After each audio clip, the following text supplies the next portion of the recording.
Hello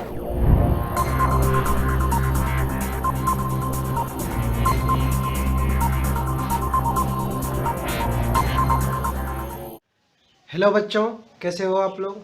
I hope आप अच्छे होंगे और मन लगा के पढ़ाई कर रहे होंगे।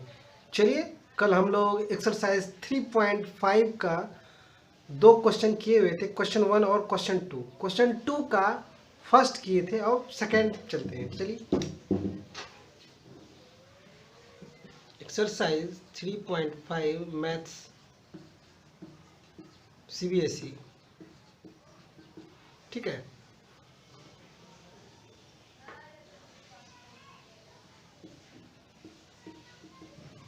ठीक है, चलिए,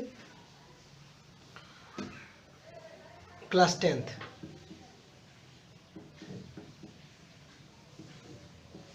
चलिए, क्या है क्वेश्चन 2। क्वेश्चन 2 का सेकंड, ठीक है। क्वेश्चन 2 का फर्स्ट हम लोग कल पुराने लेक्चर में हम लोग कर चुके हैं, ठीक है। चलिए, क्वेश्चन 2 का सेकंड क्या कर रहा है देखते हैं। क्वेश्चन 2 का सेकंड कर रहा है, for which value of k will the following linear equation have no solution, ठीक है। नो सॉल्यूशन, सो एक भी सॉल्यूशन ना हो, तो नो सॉल्यूशन के लिए क्या कंडीशन होता है देखिए। नो सॉल्यूशन के लिए होता है a1 by a2 equal to b1 by b2 not equal to c1 by c2। यही होता है नो सॉल्यूशन, ठीक है। यदि दो लीनियर इक्वेशन है a1x plus b1y plus c1 equal to 0, दूसरा है a2x plus b2y plus c2 equal to 0,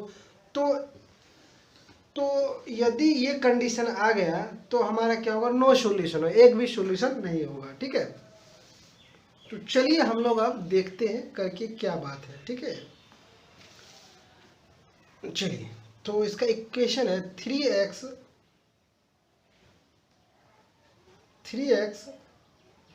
plus Y बराबर 1, ठीक है। दूसरा है 2k माइनस 1 एक्स कह रहा है k के किस वैल्यू के लिए, ठीक है। यही कह रहा है k का वैसा कौन सा वैल्यू होगा जिसके कारण ये जो दोनों इक्वेशन आएगा, pair of linear equation in two variable, इसका कोई भी सॉल्यूशन नहीं होगा, ठीक है। तो चलिए करते हैं, प्लस k माइनस 1 वाई बराबर 2k प्लस 1, ठीक है। अब इससे आप इधर लेते हैं, ठीक है। स्टैंडर्ड फॉर्म जो होता है, स्टैंडर्ड फॉर्म, इस फॉर्म में आप इक्वेशन को लाए, ठीक है। तो चलिए इसे, ये तो इक्वेशन 1 हो गया। इक्वेशन 2 के लिए करिए, देखिए आप इसे क्या कर सकते हैं। तो 2k minus 1 x plus k minus 1 y minus 2k plus 1 बराबर 0 कर सकते हैं, ठीक है। चलिए यहाँ से देखिए क्या, a1 by a2 equal to b1 by b2 not equal to c1 by c2 करना चाहिए। चलिए, तो 3 bye 2k minus 1 a1 by a2, अब देखिए b1 by b2 1 bye b1, यहाँ क्या है, कुछ नहीं तो 1 है, ठीक है। a1 ये है, a2 ये है, 1 बाय b1 बाई b2 क्या है, k minus 1 not equal to c1 by c2, not equal to c1 by c2। c1 क्या है देखिए, c1 यहाँ पे देखिए, यहाँ पे c1 क्या है, 1 इधर आ गया तो माइनस वन, और इधर क्या हो गया, ये -2k प्लस 1, ठीक है। ये माइनस माइनस कट जाएगा, तो यहाँ से क्या आएगा, पहले इस दो क्वेश्चन को लेके चलिए, ये आपका क्या हो जाएगा। चलिए क्रॉस मल्टीप्लीकेशन करिए, 3k माइनस 3 बराबर 2k,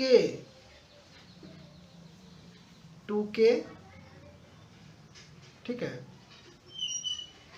2k माइनस 1, यहाँ से क्या हो गया, k बराबर 4 हो गया, ठीक है। k बराबर 4 हो गया। अब इसे इस दोनों से लेके चलिए, इस दोनों को लेके चलिए तो क्या होता है, चलिए देखते हैं। क्रॉस मल्टीप्लिकेशन करिए तो क्या होगा, 2k + 1 इक्वल टू k - 1, ठीक है। तो यहाँ से क्या हो गया, देखिए k बराबर क्या हो गया, 2 हो गया, ठीक है। k नॉट इक्वल टू 2 हो गया, ठीक है। तो कहने का मतलब क्या है कि k का वैल्यू 2 नहीं होना चाहिए, मतलब k का वैल्यू 2 यदि लेंगे तो हमारा इस गिवन इक्वेशन का क्या होगा, सॉल्यूशन, कोई भी सॉल्यूशन नहीं आएगा। तो k = 2 आपका आंसर हो गया, ठीक है। लेकिन यदि k नॉट इक्वल टू 2, मतलब कि k = 2 रखिएगा तो इसका सॉल्यूशन क्या हो जाएगा, इसका सॉल्यूशन नहीं आएगा, एक भी सॉल्यूशन नहीं होगा, ठीक है। तो आप इसे लेके चलेंगे, ठीक है। क्वेश्चन 3 में कह रहा है solve the following pair of linear equation by the substitution and cross multiplication method, ठीक है। आप सब्स्टिट्यूशन से करें चाहे क्रॉस मल्टीप्लिकेशन मेथड से पढ़ें, काफ़ी ये सिंपल सवाल है, आप इसे बना लेंगे, ठीक है। ठीक है, आप इसे खुद बना लेंगे। मैंने इतना सारा बताया हूँ, क्वेश्चन 1 में बताया हूँ, और जब मैं क्रॉस मल्टीप्लिकेशन मेथड और सब्स्टिट्यूशन मेथड बता रहा था उस टाइम में भी मैं काफ़ी सवाल करवाया हूँ। आप इसे क्वेश्चन 3 को बना लेंगे, काफ़ी आसान है, ठीक है। क्वेश्चन 4 में कह रहा है कि आपको ये प्रॉब्लम दिया हुआ है, स्टेटमेंट टाइप प्रॉब्लम दिया हुआ है, आप इसे किसी भी मेथड से आप सॉल्व कर सकते हैं। आप pair of linear equation in 2 variable को सॉल्व करने का कितने सारे मेथड पढ़े, ग्राफिकल मेथड पढ़े, एलिमिनेशन पढ़े, सब्स्टिट्यूशन पढ़े, और इस तरह का पढ़े, काफ़ी सारे मेथड पढ़े, लगभग 5 मेथड्स को आपने पढ़ा, ठीक है। तो किसी भी मेथड का यूज़ करके आप इसका सॉल्यूशन फाइंड करें। चलिए क्वेश्चन 4 में कह रहा है a part of monthly hostel charge is fixed and the remaining depend on the number of days one has taken food in the mess, ठीक है। चलिए कह रहा है कि एक क्या है, हॉस्टल है, ठीक है।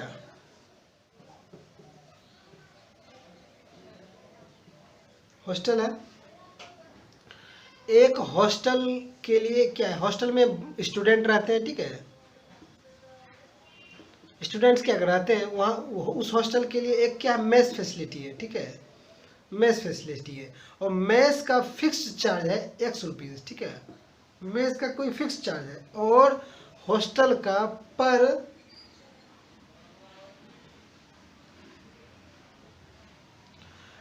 पर डे के हिसाब से चार्ज है, ठीक है, पर डे चार्ज है, पर डे चार्ज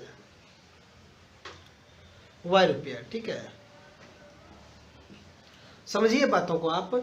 कह रहा है एक हॉस्टल है, हॉस्टल में एक मेस है जिसका फिक्स चार्ज है, और रहने का पर डे चार्ज है ₹Y पर डे, ठीक है, ₹Y पर डे, इसे मान लीजिए। अब कह रहा है कि एक आदमी 20 डेज रहता है, तो चलिए 20 डेज रहता है तो एक्स, देखिए उसका कॉस्ट कितना ले रहा है, 1000, तो ये मेस चार्ज तो लेगा ही, ठीक है, प्लस 20 डेज का ₹Y के दर से आपका रहने का चार्ज भी लेगा, तो ये कितना ले रहा है, ₹1000, ठीक है। और कह रहा है दूसरा आदमी, ये ए है, दूसरा आदमी बी है, ठीक है, वो बी कितना दिन रहता है, 26 डेज रहता है, तो मेस चार्ज तो एक्स फिक्स्ड लेगा ही, ठीक है, लेकिन रहने का चार्ज 26 डे का ₹Y पर डे के हिसाब से ये कितना हो गया, 1180, ठीक है। तो यहाँ से चलिए, यहाँ से आपका दो लीनियर इक्वेशन हो गया, आप इसे सॉल्व करें, ठीक है। तो सॉल्व सिंपली आप क्या करें, सब्सट्रैक्ट कर दें, सब्सट्रैक्ट कर देंगे तो ये चलेगा आपका, यहाँ क्या होगा, -6Y बराबर -80, और Y बराबर क्या हो गया, ठीक है। तो ₹30 पर डे के हिसाब से आपका चार्ज लगा, ठीक है। तो और मेस का फिक्स चार्ज क्या है, तो इक्वेशन 1 में पुट कर दें, y का इक्वल टू 30 कहाँ पुट कर दें, इक्वेशन 1 में पुट कर दें, इक्वेशन 1 में पुट करें, ठीक है। तो इक्वेशन 1 क्या है, x + 20y बराबर 1000, तो यहाँ से क्या होगा, x + 20y 20 × 30 बराबर 1000, तो यहाँ से हो गया x बराबर क्या होगा, x बराबर 1000 माइनस 600, ठीक है। तो यहाँ से x बराबर हो गया 400 रुपीज़। ये 400 रुपये मेस का चार्ज हुआ, फिक्स चार्ज हुआ, ये 400 रुपीज़, ठीक है। और इसका पर डे के हिसाब से 30 रुपीज़ पर डे के हिसाब से चार्ज हुआ, ठीक है।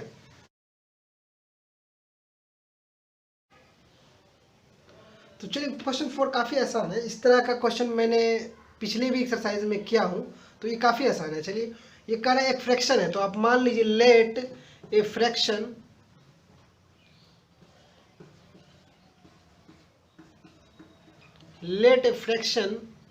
बी x बाय वाई, ठीक है, हम मान लेते हैं, ठीक है।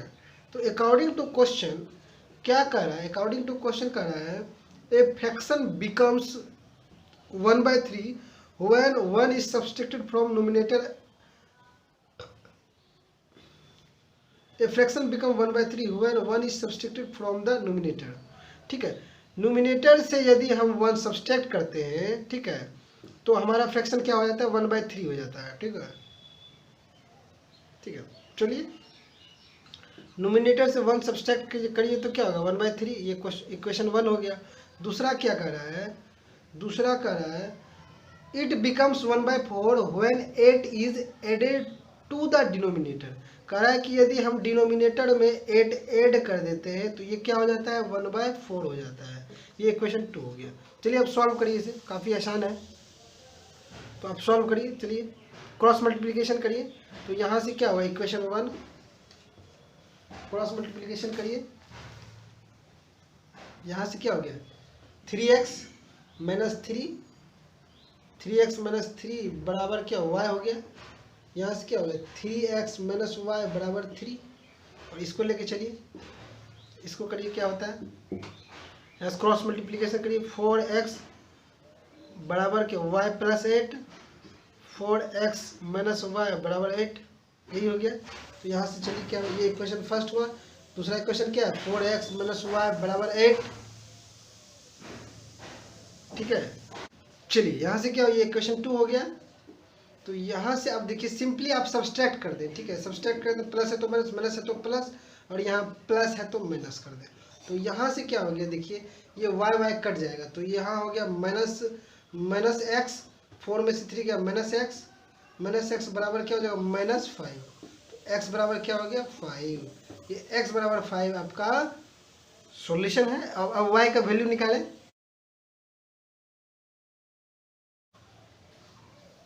क्वेश्चन 4 का 3 में कह रहा है Yash scored 40 marks in a test, ठीक है, getting 3 marks for each right answer and losing 1 marks for each wrong answer, ठीक है।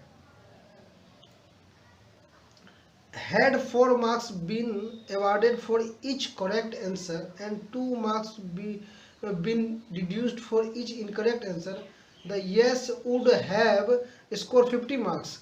How many question were there in the test? कह रहा है कितने क्वेश्चन थे, ठीक है। चलिए, तो ये क्वेश्चन कह रहा है कि आप मान के चलिए इसमें कि नंबर ऑफ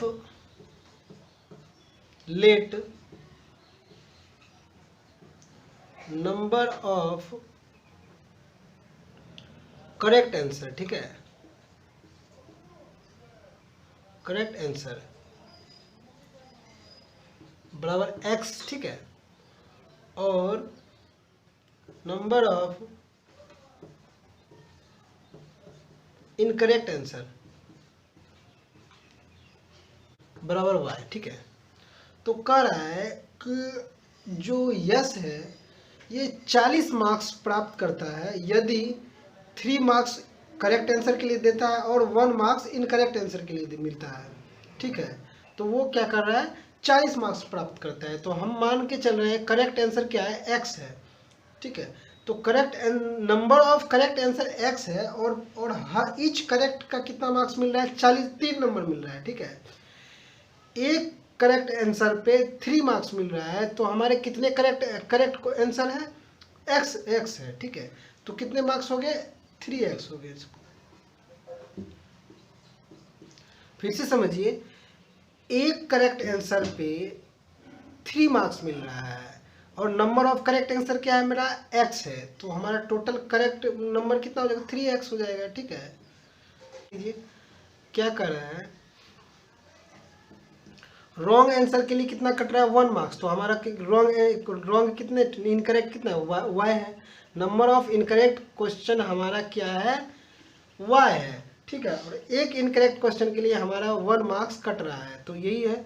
तो 3x ये हो गया करेक्ट वाला, ये हो गया इनकरेक्ट वाला, तो आपको 40 मिल रहा है। ठीक है, ये इक्वेशन फर्स्ट हो गया। दूसरा कह रहा है कि यदि उसे 4 मार्क्स दिया जाता करेक्ट के लिए, ठीक है 4 मार्क्स दिया जाता ईच करेक्ट के लिए, तो हमारा टोटल करेक्ट वाला नंबर कितना हो जाता 4x हो जाता है। ठीक है, और कह रहा है यदि 2 मार्क्स घटाया जाता इनकरेक्ट आंसर के लिए, तो कितना इनकरेक्ट के लिए घटता, तो 2 मार्क्स 1 के लिए घटता, तो ये हमारा इनकरेक्ट कितना है y है, इतना घटता, तो हमारा टोटल मार्क्स कितना आता 50। ठीक है, तो चलिए अब सॉल्व करते हैं इसे, काफ़ी आसान है। आप कोफिशिएंट इक्वल करें। ठीक है, सिंपली क्या करें, आप इक्वेशन फर्स्ट को क्या करें, इक्वेशन फर्स्ट को 2 से मल्टीप्लाई कर दें, तो यहाँ से क्या हो गया देखिए 6x माइनस 2y बराबर 80। तो अब चलिए ये इक्वेशन 1 हो गया। तो अब चलिए करिए, प्लस है तो माइनस, माइनस है तो प्लस, और प्लस है तो माइनस, ये कट गया। यहाँ से क्या होगा माइनस 2x बराबर माइनस 30, x बराबर क्या हो गया, x बराबर 15 हो गया। ठीक है, ये नंबर ऑफ करेक्ट आंसर क्या हो गया 15, नंबर ऑफ करेक्ट आंसर क्या हो गया 15।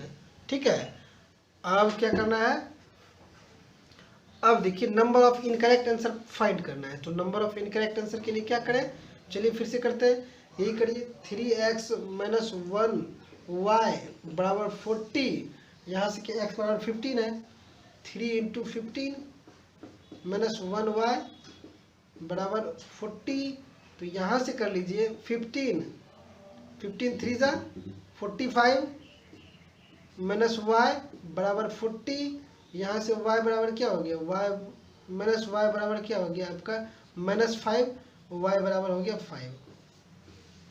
मतलब नंबर ऑफ इनकरेक्ट आंसर कितना हो गया, नंबर ऑफ इनकरेक्ट आंसर।